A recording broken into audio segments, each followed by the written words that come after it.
సమయంలో దేవుని వాక్యంలోకి వెళ్దాం. మనం యెషయా రాసిన గ్రంథము 55వ వచనం చదువుదామండి. యెషయా రాసిన గ్రంథము 55వ వచనం. దప్పిగొన్న వారలారా, నీళ్ల యొద్దకు రండి, రోకలు లేని వారలారా, మీరు వచ్చి కొని భోజనము చేయుడు. రండి, రోకలు లేకపోయినను ఏమియు నీయకయే ద్రాక్షారసమును పాలను కొనుడి. ఆహారము కాని దాని కొరకు మీరేలా రోకలిచ్చెదరు? సంతుష్టి కలుగజేయని దాని కొరకు మీ కష్టార్జితమును ఎందుకు వ్యయపరచుకొనెదరు? నా మాట క్రొత్తగా ఆలకించి మంచి పదార్థం భుజించుడి. మీ ప్రాణము సారమైనదని దాని యందు సుఖింపనివ్వుడి. దేవుడు తన పరిశుద్ధవాక్యం గురించి చిన్న ప్రార్థన చేసుకుందాం. పరిశుద్ధుడైన తండ్రి, మహోన్నతుల జీవాధిపతి, సర్వాధికారి, సర్వోన్నతుల, సర్వశక్తి కలిగిన తండ్రి, మీ కొందరాలు స్తోత్రాలు చెల్లించుకుంటున్నాను ప్రభా. ఈ యొక్క మధ్యాహ్న కాల సమయంలో నీ దివ్య వాక్యము ద్వారా మాతో మీరు మాట్లాడండి. ఈ వాక్యంలో ఉన్న గూఢమైన సంగతి, రహస్యమైన సంగతులు మీ రాజ్యమార్గాలు తెలియచెప్పు నాయన ప్రభా. నా తండ్రి, నా తండ్రి, నా తండ్రి, మీ పరలోకపు జ్ఞానముతో నన్ను నింపండి ప్రభా నాయన. అయ్యా, ఈ దీనురాలు మరుగుపరిచి మీరు మాట్లాడండి. నేను కనబడకూడదు, మీరు కనబడాలి. నా స్వరము కాదు, మీ స్వరం వినబడాలి తండ్రి. ప్రతి ఒక్క బిడ్డతో నాతో మీరు మాట్లాడండి నాయన. ప్రతి ఒక్క బిడ్డకి అర్థము చేపించండి పరిశుద్ధాత్మ దేవుడా. ఈ పరిశుద్ధాత్మ కార్యాలు బలముగా జరిగించిన ఆయన ప్రతి బిడ్డ జీవితంలో బలముగా జరిగించయ్యా, బలముగా జరిగించిన ఆయన సహాయం చేయమని యేసు అతి పరిశుద్ధ నామములో అడిగి వేడుకొనిచున్నాము తండ్రి, ఆమేన్. ఇక్కడ దప్పిగొనిన వారలారా, నీళ్ల యొద్దకు రండి అంటే దాహం వేస్తుంది అంటండి. దాహం వేస్తుంది కానీ వాళ్ళకి ఎక్కడికి వెళ్ళాలో తెలియట్లేదట. దాహం వేస్తుంది కానీ ఎక్కడికి వెళ్ళాలో తెలియట్లేదటండి. అందుకని ఏమని చెప్తున్నాడు ఈయన ఇక్కడ? మీకు దాహం వేస్తే ఎక్కడికి రండి? నీళ్ల యొద్దకు రండి. నీళ్ళు ఎక్కడున్నాయి? ఏంటి నీళ్ళు? నీళ్ళు అంటే ఏంటి నీళ్ళు? చూడండి, మనకు దాహం వేస్తుందండి. దాహం వేసినప్పుడు మరి ఏం చేస్తాం మనం? మంచినీళ్ళు తాగుతాం కదా, తాగుతామా లేదా? మనకి దగ్గరలో మురికి నీళ్ళు ఉన్నాయనుకోండి, తాగుతామా? మంచినీళ్ళు దూరంగా ఉన్నాయి, దూరంగా వెళ్ళి తాగుతామా? దగ్గరగా మురికి నీళ్ళు ఉన్నాయని తాగుతామా? మంచినీళ్ళు దగ్గరగా ఉన్నా దూరంగా ఉన్నా మంచినీళ్ళే తాగుతాం. మురికి నీళ్ళు దగ్గరున్నా దూరం ఉన్నా అవి త్రాగమండి. ఎందుకని? అవి మురికి నీళ్ళు కనుక. అయితే అవి మంచినీళ్ళు మురికి నీళ్ళు తెలియని వాళ్ళు ఉంటారు కొంతమంది. ఎవరాళ్ళు? మీరు తెలివైన వాళ్ళు అయితే చాలా చెప్పాలి, ఆన్సర్ చెప్పాలి మీరు. వాళ్ళకి మురికి నీళ్ళు ఏయో తెలియవు, మంచినీళ్ళు ఏయో తెలియవు అన్నమాట. అలాంటి వారు వాళ్ళకి తెలియదు. ఎవరు చెప్పండి? గుడ్డి వారు. ఎవరు? కనబడుతుందా వాళ్ళకి? ఒకవేళ మురికి నీళ్ళు దుర్వాసన వస్తే ఏంటి ఈ దుర్వాసన వస్తున్నాయి అని వాసన బట్టి ఒకవేళ పసిగట్టొచ్చేమో కానీ కళ్ళు అయితే కనపడవు కనుక వాళ్ళు అవి మంచి నీళ్ళు ఏ నీళ్ళు వాళ్ళకి తెలుస్తాయండి? తెలియదు. అంటే దీన్నే గుడ్డితనము అంటే ఆత్మీయ గుడ్డితనం అండి. శరీర గుడ్డితనం కాదు, ఆత్మీయ గుడ్డితనం అండి. అయితే మీకు దాహం వేస్తుంది కనుక మీరు రండి. ఎక్కడికి రండి? నీళ్ల యొద్దకు రండి. ఎక్కడున్నాయి ఈ నీళ్లు? నీళ్ళు ఎక్కడున్నాయో అక్కడికి రావాలి మనం. మురికి నీళ్ళ దగ్గరికి వెళ్తే మన దాహం తీరుతుందా అండి? తీరదు. సరికదా ఏమొస్తుంది? అనారోగ్యం వస్తుందండి. మురికి నీళ్లు తాగితే శరీరానికి అనారోగ్యం వస్తుంది. జీవజలాలు కాకుండా దుష్టుడిచ్చే జలాలు తాగితే ఆత్మీయ అనారోగ్యం వస్తుంది. రెండు వస్తాయండి. రండి నా దగ్గరికి రండి. ఒకవేళ డబ్బులు లేవంటారా, డబ్బులు లేకపోయినా పర్వాలేదు, రండి నా దగ్గర, మీ దాహం తీరుతుంది, రండి, మీ దాహాన్ని తీరుస్తాను, నేను మీ దాహాన్ని తీరుస్తాను అంటున్నాడు ఆయన. అయితే సంఘము కూడా ఏం చేయాలో తెలుసా? దాహము తీర్చాలి. సంఘం కూడా ఏం చేయాలి? దాహము తీర్చాలి. ఈ సంఘము అనగా స్త్రీకి సాదృశ్యం అండి. వధువ సంఘము మాత్రమే దాహము తీరుస్తుంది. అన్ని సంఘాలు దాహం తీర్చబడి గుర్తుపెట్టుకోండి. వధువ సంఘం అనేటువంటిది మాత్రమే దాహము తీరుస్తుంది. యేసు ప్రభు దగ్గరికి వచ్చిన వాళ్ళకి దాహం తీరుస్తాడా లేదా? ఆయన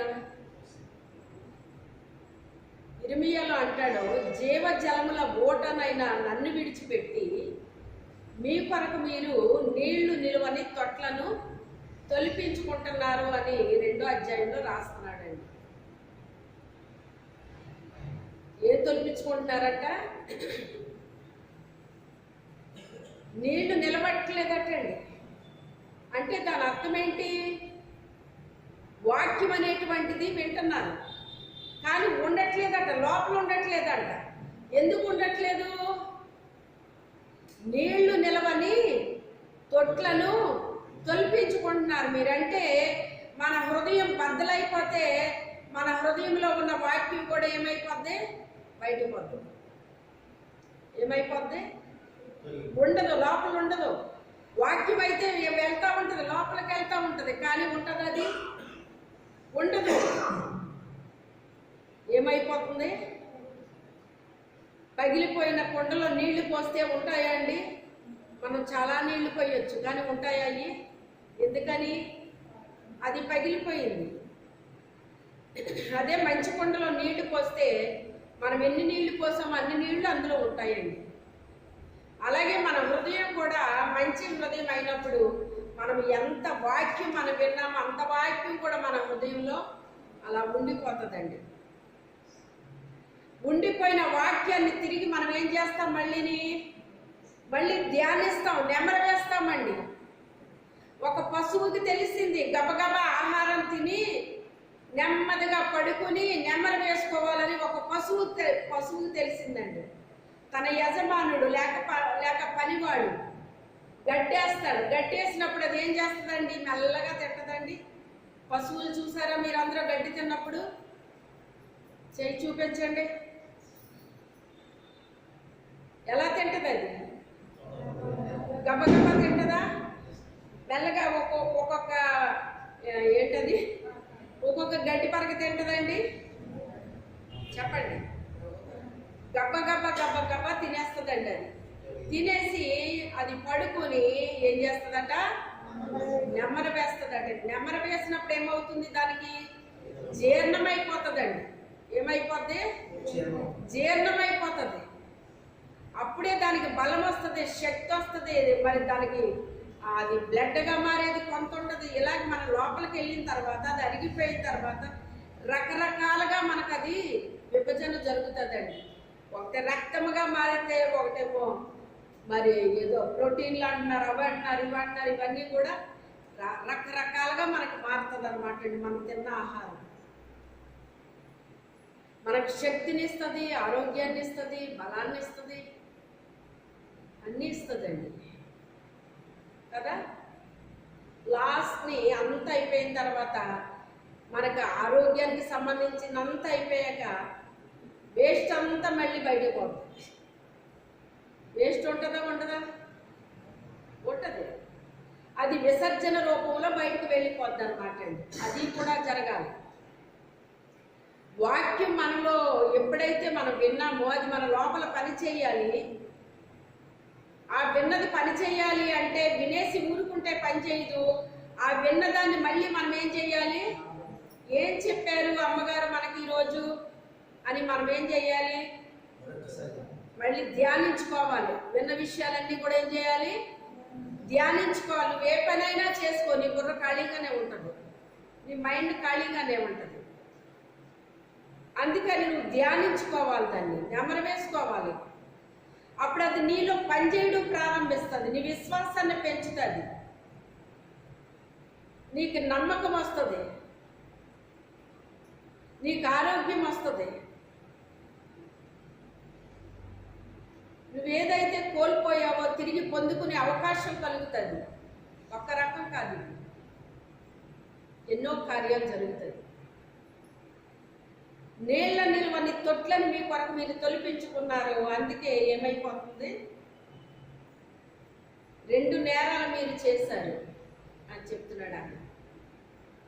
ఒకటి, జీవజలాలైన నన్ను విడిచిపెట్టేశారు, మీ కొరకు నీళ్లు నిల్వని తొట్లను తొలిపించుకున్నారు అని చెప్తున్నాడు ఆయన.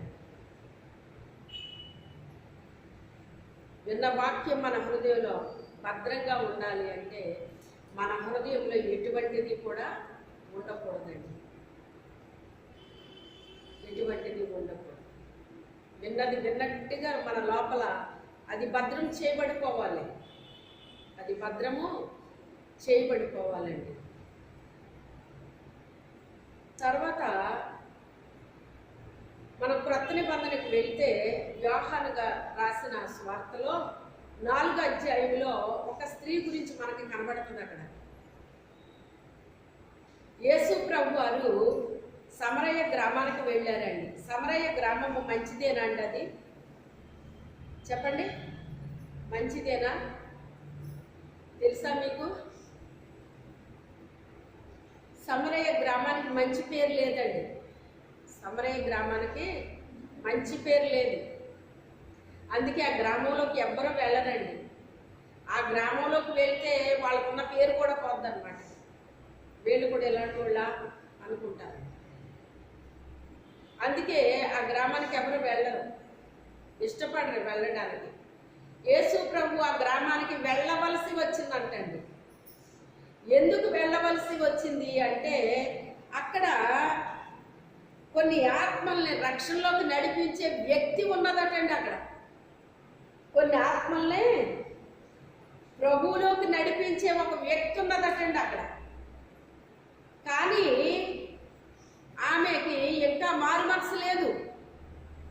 ఆమెకి మారు మనసు లేదు. మారు మనసు పొందుకుంటే గనక అనేక జనాంగానే ప్రభు దగ్గరికి తీసుకొస్తుందండి.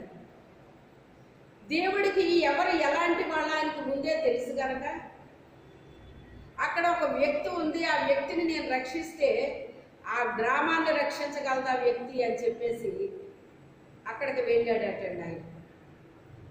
వెళ్ళవలసి వచ్చింది. వెళ్ళడం వేరు, వెళ్ళవలసి రావడం వేరు. వెళ్ళిన తర్వాత యాకోబు బావి అని ఉంటుందండి అక్కడ. ఆ బావి దగ్గరికి వెళ్ళి అలసిపోయినట్టుగా కూర్చున్నాడటండి ఆయన. నడిచి నడిచి నడిచి అలసిపోతారే, అలాగ అలసిపోయినట్టుగా కూర్చున్నాడంట ఆయన. కూర్చుంటే శిష్యులు అంటారు కదా, అయ్యా మధ్యాహ్నం అయిపోయింది కదా, మేము ఊళ్ళోకి వెళ్ళి ఏమైనా తినడానికి భోజనం పట్టుకొస్తాము, మీరు ఎక్కడే ఉండండి అని వాళ్ళు వెళ్ళారు. మీరు వెళ్ళండిరా బాబు, ఇప్పుడు అసలైన కార్యం ఉంది ఇక్కడ అన్నట్లుగా, సరే వెళ్ళండి అన్నాడు ఆయన. సమరయ స్త్రీ వచ్చింది. అందరూ ఉదయము సాయంత్రము తోడుకుంటారండి బావిలో నీరు. కానీ ఆమెతో మాట్లాడడానికి ఎవ్వరు ఇష్టపడట్లేదండి. ఆమె మొహం చూడడానికి కూడా ఇష్టపడట్లేదండి. అందుకని ఆమె ఏం చేస్తుందంటే అందరూ తోడుకునే టైంలో వెళ్ళకుండా ఆమె మధ్యాహ్నం టైంలో వెళ్తుందంటండి. అప్పుడు ఎవరో ఉండరు కనుక. వెళితే ఆవిడ ఆ టైంలో వస్తుంది కనుక ఆ టైంనే ఎంచుకున్నాడు ఆయన కూడా. ఎంచుకుని ఆయన మరి అలసిపోయినట్టుగా కూర్చున్నాడు కదా అక్కడ. ఈవిడ వచ్చింది. వస్తే ఆయన అంటాడు కదా, అమ్మ కాస్త దాహానికి ఇస్తావా అని అడిగాడు ఆయన. అంటే ఆవిడేమన్నారు, నువ్వు చూస్తే యూదుడు లాగా ఉన్నావు అంటే ఆ డ్రెస్ని చూసినప్పుడు యూదులు వేసుకునే డ్రెస్ లా ఉంది యేసు ప్రభు వేసుకునేది. నువ్వు చూస్తే యూదుడిలాగా ఉన్నావు, మేము చూస్తే సమరయులు, మీకు మాకు సాంగత్యాలు ఉంటావు కదా, నువ్వు నన్ను దాహానికి ఎలా అడుగుతున్నావు అని అడిగింది ఆయన. అప్పుడు ఆయన అంటాడు కదా, ఇదంతా చదివించట్లేదు, చాలా టైం తీసుకుంటాను. యోహాను సువార్త 4వ అధ్యాయం మొత్తం చదువుకోండి మీరు ఇంటికి వెళ్ళిన తర్వాత. ఇప్పుడు దేవుని వరమును నువ్వు అడిగినట్లయితే ఆయన నీకు జీవజలాలు ఇచ్చును అన్నాడు ఆయన. ఆయన నీకు జీవజలాలు ఇచ్చును అన్నాడు ఆయన. అంటే అప్పుడు ఆవిడ చాలా ఆశ వచ్చేసిందండి ఆవిడ. అసలు వీళ్ళందరూ మధ్య నేను చాలా తలంచుకుని తిరుగుతున్నాను, అమ్మయ్య ఆ నీళ్ళేయో నాకు ఇచ్చేస్తే నేను ఇంకా బావి దగ్గరికి తోడుకోవడానికి రావసరం లేదంటే ఇంటి దగ్గరే ఉండిపోవచ్చు నేను అని తనకు చాలా ఆశ అనిపించింది అన్నమాట. నీ దగ్గర చేదుకోవడానికి ఏమీ లేదు కదా అంటే, చేదుకోవడానికి ఏదో ఒకటి ఉండాలి. బావిలోకి మనం ఏం చేయాలి, బకెట్టో ఏదో ఒకటి వేసి ఏం చేయాలి, పైకి తీసుకోవాలి నీళ్ళు. మరి తోడుకోవడానికి నీకేమీ లేవు కదా, నువ్వు ఎలాగ నువ్వు తీస్తావా నీళ్లు అని అడుగుతున్నా. అయితే నువ్వు ఇచ్చే నీళ్లు తాగితే మళ్ళీ దాహం వేస్తుందమ్మా, నేను ఇచ్చే నీళ్లు తాగితే ఇంకెన్నటికీ దాహం వేయదు అన్నాడు ఆయన. అయితే నాకు ఇచ్చేయండి బాబా నీళ్ళు, ఈ ప్రజలతో నేను పడలేకపోతున్నాను అన్నట్లుగా, అయితే ఆ నీళ్లు నాకు ఇవ్వండి బాబు అన్నాను. నీ పెనిమిటిని తీసుకురా అమ్మా అన్నాడు ఆయన.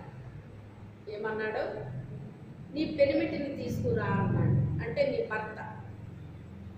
అప్పుడు ఆవిడ వెంటనే అన్నారు, నాకు పెనిమిటి లేడయ్యా అన్నాడు.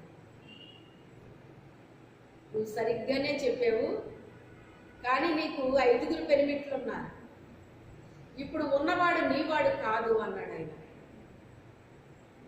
అంటే ఆమె వివాహం చేసుకుంటే భర్త చచ్చిపోతున్నాడటండి, మళ్ళీ ఇంకొక అతన్ని చేసుకుంటే అతను చచ్చిపోతున్నాడటండి, ఇంకొక అతను చేసుకుంటే అతను చనిపోతున్నాడంట. ఇంక ఇది ఎందుకు వచ్చింది, వివాహం చేసుకుంటే వీళ్ళు చచ్చిపోతున్నారు కదా అని చెప్పేసి ఇప్పుడున్న అతన్ని వివాహం చేసుకోలేదట. అది సంగతి, ఇప్పుడున్న అతన్ని వివాహం చేసుకోలేదంట. అందుకే ఆయన ఏమన్నారు, నీకు 5 పెనిమిట్లు ఉన్నారు, ఇప్పుడు ఉన్నవాడు నీవాడు కాదు అనేసి అన్నాడు ఆయన.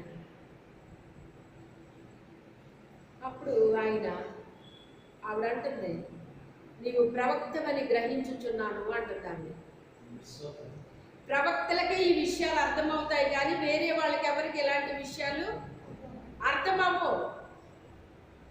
నువ్వు చెప్పింది నా జీవితంలో అక్షరాల నిజమే, కానీ ఇది నీకెలా తెలిసింది, ఇది నీకెలా తెలిసింది, నీవు ప్రవక్తవని నేను నమ్ముచున్నాను అంటుంది అక్కడ, నేను గ్రహిస్తున్నాను అంటుంది అక్కడ. అంటే ఇప్పుడు ప్రవక్తగా ఇప్పుడు ఆమెకి ఏమొచ్చింది, గ్రహింపు వచ్చిందండి. ఏమొచ్చింది, గ్రహింపు వచ్చింది. అంటే ఇప్పుడు ఆమెలో మెల్లమెల్లగా కార్యం జరుగుతుందండి. హల్లెలూయా, కార్యం జరుగుతుంది. ఇప్పుడు కొంచెం గ్రహింపులోకి వచ్చేసింది. నా విషయం ఈయనకి ఎలా తెలుసు, ఈయన ఎప్పుడు నేను చూడలేదు, కానీ నా జీవిత చరిత్రను చెప్తున్నాడు, అయితే ఈయన ప్రవక్త అయి ఉండొచ్చు. ఈవిడి మెస్సియా వస్తాడు, సమస్తాన్ని తెలియపరుస్తాడు అనేటువంటి ఆ ప్రవచనాన్ని ఈవిడి నమ్మిందండి. నమ్మి ఆమె బాటలో ఆమె వెళ్ళిపోతుంది. అంటే తన భక్తి జీవితంలో తను వెళ్ళిపోతుంది. మనం కూడా మనము దేవుని యొక్క విషయంలో మనమందరం ఒకే రకంగా భక్తి జీవితాన్ని చేస్తామా చెప్పండి. ఇప్పుడు ఎంతమంది ఉన్నాం కదా, మనం అందరం ఒక్కలాగా భక్తిగా జీవిస్తామండి. మనం ఎవరి జీవితం వాళ్ళదే, ఎవరి లైఫ్ స్టైల్ వాళ్ళదే, ఎవరి భక్తి వాళ్ళదే, ఎవరి విశ్వాసం వాళ్ళదే, ఎవరి నమ్మకం వాళ్ళదే, ఎవరి క్రియలు వాళ్ళయే. ఒకళ్ళది ఒకళ్ళకి అంటుకుంటుంది. అది ఇది ఒకరికి అంటుకోదండి. ఎవరి పరిశుద్ధత వాళ్ళదే, ఎవరి పవిత్రత వాళ్ళదే, ఎవరి నీతి వాళ్ళదే, ఎవరిది వాళ్ళదేనండి. ఇప్పుడు ఇవి ఏమని విశ్వాసం ఉంచిందంటేనంట, మెస్సియా వస్తాడు, సమస్తాన్ని తెలియపరుస్తాడని ఎదురు చూస్తుందంటండి. అది ఆ గ్రామంలో ఎవరికా ఆలోచన లేదు. ఎందుకని ఆ గ్రామంలో ఎవరికా ఆలోచన లేదు. ఆయన వస్తాడు, సమస్తాన్ని తెలియపరుస్తాడు అని ఎదురు చూసేవాళ్ళు ఎవరో కనబట్టలేదు అక్కడ. కానీ ఈమె జీవితం చూస్తే సరిగ్గా లేదు, కానీ ఆమె ఎదురు చూస్తుందంట. ఇప్పుడు ఈయన వచ్చి ఎప్పుడైతే మాట్లాడుతున్నాడో ఈమెకు అర్థమవుతుంది, అయ్యా మీరైతే యెరూషలేములో ఆరాధిస్తారో, అసలైన మందిరం యెరూషలేములో ఉంది, మరి మేమేమో సమరయులం కదా, మమ్మల్ని అక్కడికి రానివ్వరు, అందుకని మేము ఇక్కడే ఆరాధిస్తామయ్యా అంటుంది. అంటే ఆవిడ దృష్టిలో యెరూషలేము మందిరానికి వెళ్ళి ఆరాధిస్తే అది పరిశుద్ధ స్థలము అనేటువంటి ఒక విశ్వాసం, నమ్మకం అందరికీ ఉంటుందండి. కానీ రక్షణ అనేటువంటిది యేసు ప్రభు వల్ల మాత్రమే జరుగుతుందండి. అది ఎక్కడ జరుగుతుందో మనకు తెలియదు. అది మందిరంలోనే జరగవచ్చు, బయటే జరగవచ్చు, ప్రయాణంలోనే జరగవచ్చు, ఎక్కడైనా జరగవచ్చు, మనం చెప్పలేమండి. అది రక్షణ అనేటువంటిది ఎవరి వశంలో ఉంది? అది దేవుని వశంలో ఉంది, మనుషుల వశంలో లేదది. ఆయన ఎవరిని ఎప్పుడు ఎక్కడ రక్షించాలనుకుంటే అక్కడ ఆయన రక్షిస్తాడు. ఆయన ఒక నపుంసకుడు యెరూషలేముకి వెళ్తున్నాడు. ప్రతి ఆదివారము కూడా అతను ఒక మంత్రి అండి. ఒక మంత్రి, ఒక రాణి దగ్గర మంత్రిగా ఉన్నాడు ఆయన. ధనాగారం పైన మంత్రి ఆయన. అంటే మనీ అంతా అతని హ్యాండ్ ఓవర్లో ఉంటుంది అన్నమాట. మనీ పైన అధికారం ఇవ్వడం అంటే అది ఏమైనా సామాన్యమైన విషయమేనా? చాలా జాగ్రత్తగా లెక్క చెప్పాలండి. చాలా జాగ్రత్తగా ఖర్చు పెట్టాలి, జాగ్రత్తగా లెక్కలు చెప్పాలి, చాలా ఖచ్చితంగా ఉండాలన్నమాట అండి. అలాంటి వారికి తప్ప మనీ మీద అధికారాన్ని ఇవ్వరు. అలాంటి మంత్రి అన్నమాట అండి. ఆ మంత్రి పదవిలో ఉన్నా కూడా ఆయనకి దేవుణ్ణి ఆరాధించాలనే ఒక గొప్ప ఆశ ఆయనలో ఉండేదన్నమాట అండి. గొప్ప ఆశ ఆయనలో ఉండేది. హైదరాబాద్లో సామ్యూల్ పట్టా గారని ఒక ఆయన ఉంటారండి, పాస్ట్ గారు. ఆయన ఎవరికన్నా తెలుసా? విన్నారా ఆయన వాక్యం? ఆయన ఒక మాట చెప్తారు. ఎందుకంటే అక్కడ ఉద్యోగస్తులు వెళ్తారండి ఎక్కువ, ఉద్యోగాలు చేసి వాళ్ళే ఉంటారు కనుక వాళ్ళు ఎక్కువ వెళ్తారు మందిరానికి. నీకు నీ దేవుడికి మధ్యలో ఉద్యోగం అడ్డొస్తే పనికి మళ్ళీ ఉద్యోగం వదిలిపడే అంటాడు ఆయన. ఏమంటారు ఆయన? నీకు నీ దేవుడికి ఏది కూడా అడ్డు రాకూడదు. అలాంటి అడ్డొచ్చే ఉద్యోగం నువ్వు చెయ్యకపోయినా పర్వాలేదు, వదిలిపడే అంటాడు ఆయన. బాబోయ్, ఆ ఉద్యోగం కోసమే కాదండి బాబు ఇన్ని చిత్రం పడుతున్నాము, నానాగడ్లు కలుపుతున్నాము, ఏదైనా చేసి ఒక ఉద్యోగం సంపాదించుకోవాలని ప్రయత్నం చేస్తుంటే ఉన్న ఉద్యోగాన్ని అలా వదులుకుంటామండి అని అనగా, దేవునికి మనకి మధ్యలో అడ్డొచ్చేదాన్ని వదలాలి అంటే అంత సాహసం, అంత విశ్వాసం ఉండాలి ఆ వ్యక్తికి. అర్థమైందా? ఇది ఉంటే ఏంటి, లేకపోతే ఏంటి, నా దేవుడు ముఖ్యం, నా దేవుని దగ్గరికి నేను వెళ్ళాలి అని చెప్పేసి అనుకోవాలి అంటేనంట వాళ్ళకి చాలా ఏముండాలి? సాహసం ఉండాలంటండి, ధైర్యం ఉండాలండి, ఇవన్నీ ఉండాలండి ఆ మనిషికి. ఎంతమంది వాళ్ళని ఇబ్బంది పెట్టినా వాళ్ళ మందిరానికి మానరండి. మీ సంగతి ఏమో నాకు తెలియదు, కానీ నాకు అలాంటి ఇబ్బందులు చాలాసార్లు వచ్చినాయి. ఆదివారం మందిరం మానేసే ఇబ్బందులు వచ్చింది. ఏ విషయంలో అయినా నేను ఎవరి మాట అయినా వినొచ్చేమో, కానీ దేవుని విషయంలో మటుకు అలాంటిది మందిరానికి మానే అన్న మాట వింటే మాత్రం సమస్య లేదన్నమాట. నేను ఎవరైనా కావచ్చు, నేను ఎట్టి పరిస్థితుల్లో మందిరానికి మాత్రం మాను. కొన్ని వివాహాలకు కూడా అటెండ్ అవ్వలేదండి. నువ్వు ఎందుకు రాలేదని అడిగారు. ఆదివారాలు మీరు వివాహాలు పెట్టుకుంటే నేను రాలేదని మీరు అనద్దు. అలాగే ఏదో అనుకోకుండా పెట్టుకున్న వాళ్ళు ఉన్నారు, ఆదివారం పెట్టుకుంటే కలిసి వస్తుందని పెట్టుకునే వాళ్ళు కూడా ఉన్నారు, పెట్టుకుంటే వస్తుందా రాదా అని నా కోసం నన్ను పరీక్షించడం కోసం కూడా పెట్టుకున్న వాళ్ళు ఉన్నారు. ఏమంటే చేసుకోండి, నేను రానని చెప్పేశాను. మరి అప్పుడు విభేదాలు వస్తాయా రావా? మనస్పర్ధలు వస్తాయా రావా? మనస్పర్ధలు వచ్చినాయి, కానీ దేవునిలో పైకి వెళ్ళిపోయాను. హల్లెలూయా. అది వదిలి ఉండకపోతే వాళ్ళని నేను సంతోష పెట్టుంటే కనుక ఈ పోస్ట్ వరకు నేను రానండి. ఈ పోస్ట్ వరకు నేను రాను. కొన్ని పొందుకోవాలంటే కొన్ని వదులుకోవాలి. నేనేమి వదులుకోను, కానీ అన్నీ నాకు కావాలి అంటే వస్తాయా? అయ్యి చెప్పండి, వస్తాయా? కొన్ని వదలాలి, కొన్ని మీరేమైనా అనుకోండి.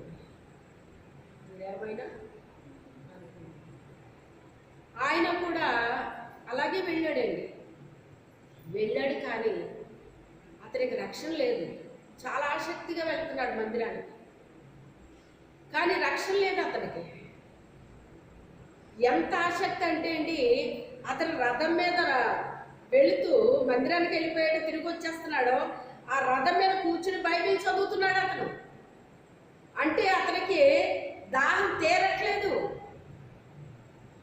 వెళ్తున్నాడు వస్తున్నాడు కానీ ఏం తీరట్లేదు, దాహం తీరట్లేదు, జీవజాలాలు అందలేదు ఆయనకి. ఇదంతా గమనించిన దేవుడు ఫిలిప్పుని పంపించాడు, ఒక వ్యక్తిని. ఇదిగో రథం మీద వెళ్ళిపోతున్నాడు ఆయన, అతన్ని నువ్వు కలుసుకోవాలి అన్నప్పుడు, రథం మీద వెళ్ళిపోయే వ్యక్తిని కాలు నడకన వెళ్ళే మనిషి కలుసుకోగలరా? చెప్పండి. మరి ఇప్పుడు ఈయన ఏం చేయాలండి? మెల్లగా పెళ్లి నడక నడితే వెళ్తాడా? మరి ఏం చెప్పాలి? ఏం చేయాలి చెప్పండి అబ్బాయిలు? అడ్డదారులు ఎవరినంటే చూసుకుని, షార్ట్ కట్లు చూసుకుని పరుగు తీయాలి. ఇప్పుడు ఆయన ఏం చేయాలి? నడిస్తే అతను అందుకోలేడు, అతను రథం మీద వెళ్తున్నాడు. గుర్రాలు ఏమన్నా మెల్లగా నడుపుతాయి, వెళ్తాయా? ఏం చేస్తాయి? పరుగు పెడతాయా లేదా? మరి ఇతను ఎలా పరుగు పెట్టాలి? ఇప్పుడు చెప్పండి, ఎలా పరుగు పెట్టాలి? అందుకున్నాడా లేదా? చెప్పండి, అందుకున్నాడా లేదా? అతన్ని అందుకున్నాడు. అందుకొని అడుగుతున్నాడు, అయ్యా నీవు చదువుచున్నది నీకు అర్థమవుతుందా అని అడిగాడు. అప్పుడు ఆయన అంటాడు, చెప్పేవాళ్ళు లేకపోతే నాకు ఎలాగ అర్థమవుతుంది? మరి ఇప్పుడు అతను ఎక్కడికి వెళ్ళాడు? వెళ్ళింది ఎక్కడికి వెళ్ళాడు? మందిరానికి వెళ్ళాడా లేదా? మరి అక్కడ చెప్పలేదా? చెప్తున్నారా లేదా? చెప్తున్నారు కానీ అతనికి పని జరగట్లా. అతనికి పని జరగట్లేదు. ఇప్పుడు నేను మార్చవరంలో ఉండాలి, అందుకే అక్కడి నుంచి వచ్చింది ఇప్పుడు ఫోన్. చెప్పాను కదా, ఇప్పుడే కదా చెప్పాను ఆదివారం గురించి.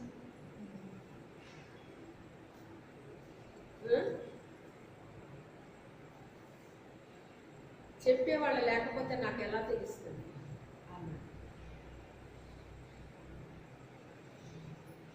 రా, పైకి రా అని రథం మీదకి ఆహ్వానించాడు. అతను పైకి వెళ్ళాడు. పైకి వెళ్ళి, హలో, నేను రావట్లేదమ్మా, నేను రావట్లేదు.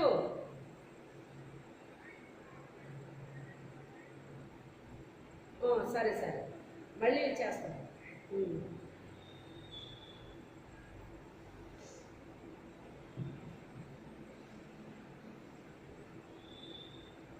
అయితే ఆయన రథం ఎక్కాడు, వాక్యాన్ని బోధిస్తున్నాడు. ఎంతో చెప్పలేదు ఆయన, కొంచెం చెప్పాడు. ఆయన ఆ కొంచెం వాక్యానికి అతని మనసు మారిపోయిందండి. ఆ కొంచెం వాక్యానికి మనసు మారిపోయింది.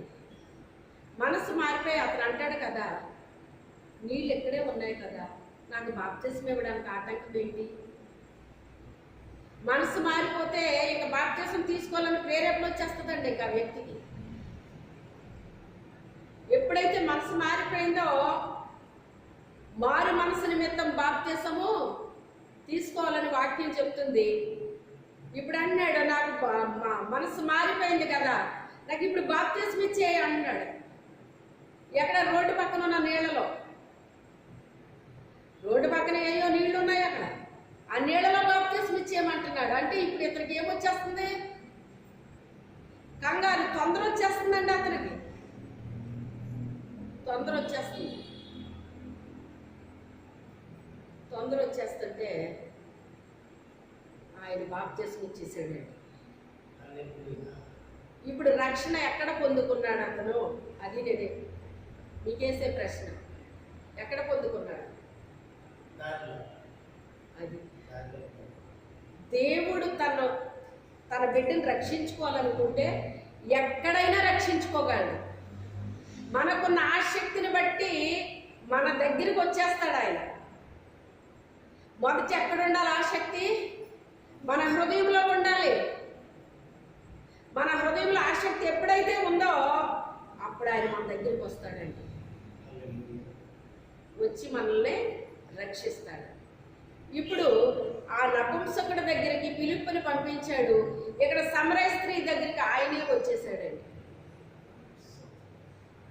ఆయనే వచ్చేసాడు.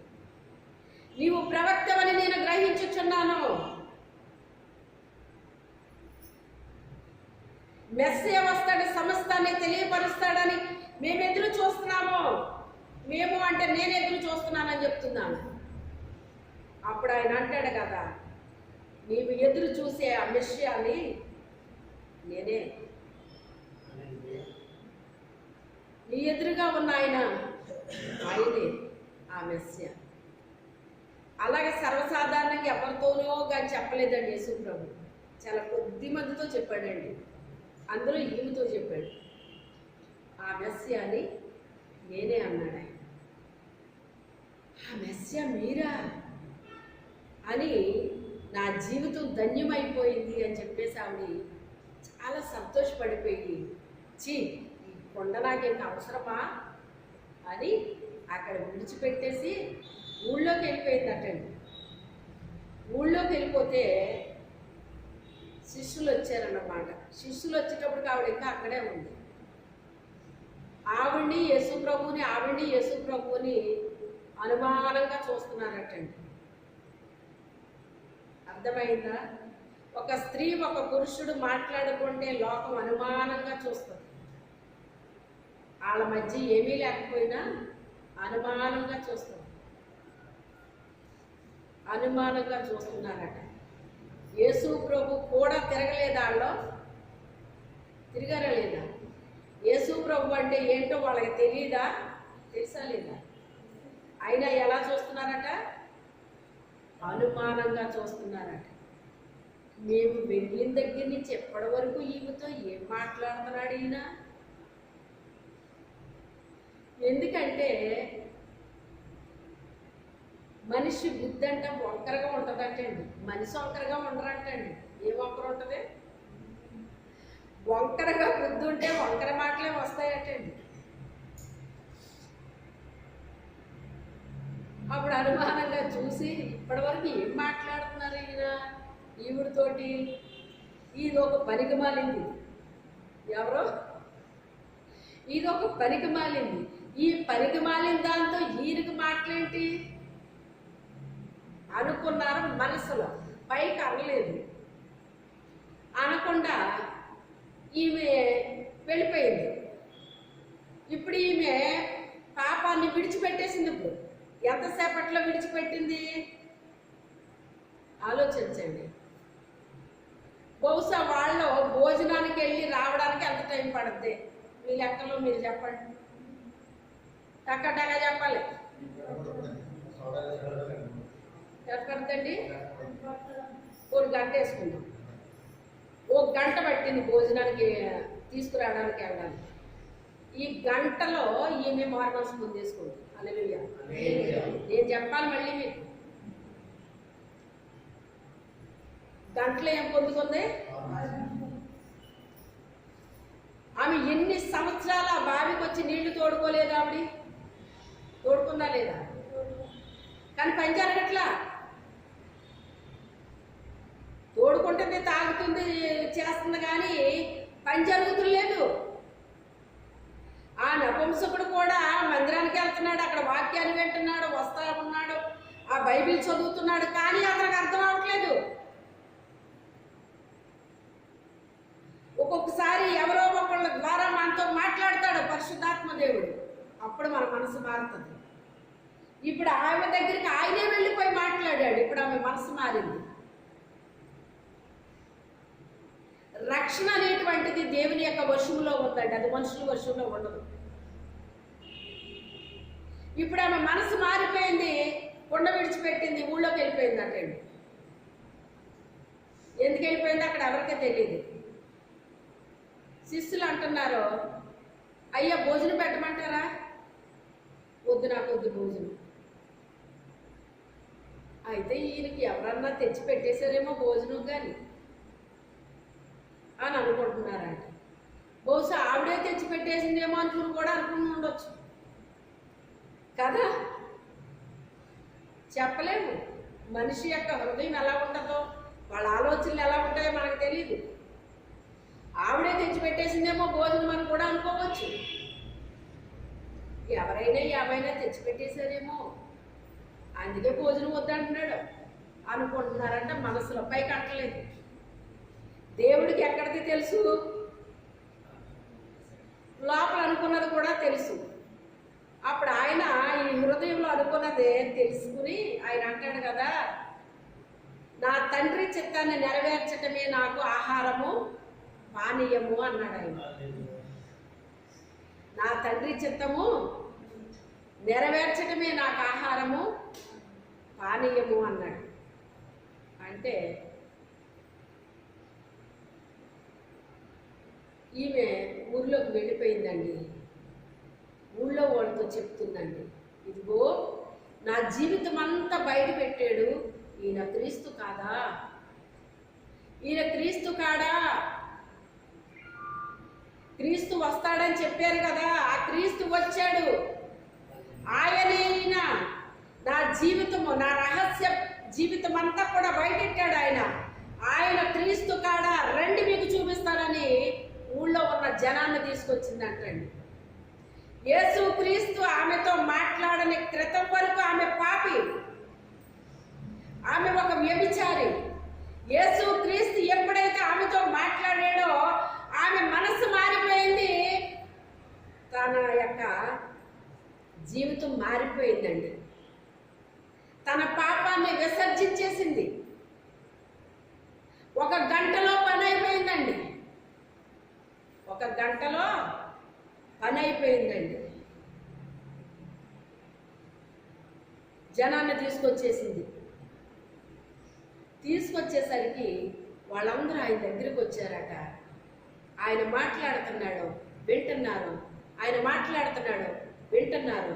అప్పుడు వాళ్ళు అంటున్నారు, అయ్యా, ఈమె చెప్పిన దాన్ని బట్టి కాక మా అంతటా మేమే విని ఆమె చెప్పిందే తక్కువ, మీ దగ్గరే మేము ఇంకా ఎక్కువ విన్నాం. మీరు ఇంకా 2 రోజులు ఉండొచ్చు కదా మా దగ్గర. 4 రోజులు అక్కడ ఉండిపోయేటట్టండి ఆయన. ఆ గ్రామానికి ఎవరు వెళ్ళరు. ఆ గ్రామం అంటే అందరికీ అసహ్యం. చెడ్డవాళ్ళు మాత్రమే అక్కడికి వెళ్తారు, మంచి వాళ్ళు ఎవరో వెళ్ళరండి. మనం మంచి వ్యక్తులమైనప్పుడు చెడు వ్యక్తులతో మాట్లాడుతుంటే వాళ్ళ యొక్క చెడుని కూడా విడిచిపెడతారు. హల్లెలూయా. మనము చెడ్డగా మారిపోము. వాళ్ళ చెడుతనాన్ని విసర్జించి వాళ్ళ మంచిగా మారుతారు. అలాంటి వాళ్ళు మీరు చూసారో లేదో నాకు తెలియదు, కానీ నా సేవలో అలాంటివి జరుగుతూ ఉంటాయి. హల్లెలూయా.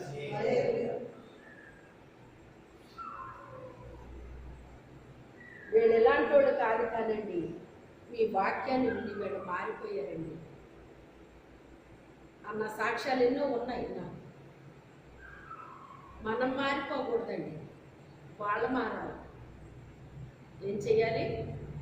వాళ్ళు మారాలి. ఈ నది ఎక్కడ ప్రవహించినా అక్కడ జలచరము బ్రతుకుతుంది. అక్కడ ఎలాంటి నీరు ఉన్నప్పటికైనా, మురికి నీరైనా కానీ మంచి నీరుగా మారుతుందటండి. ఈ నీరు వెళ్ళి అక్కడ కలిస్తేనంట అది మంచి నీళ్ళు అయిపోతుందంటండి. అది మంచి నీళ్ళు అయిపోద్దంట. ఎందుకని? మనలో నుంచి ఏమి వెళ్ళాలి? జీవజలాలు వెళ్ళాలండి. ఎక్కడి నుంచి వెళ్ళాలి? మనలో నుంచి. నీ హృదయాన్ని కాపాడుకుంటే నీ హృదయంలోంచి జీవధార బయలు వెళ్తుంది.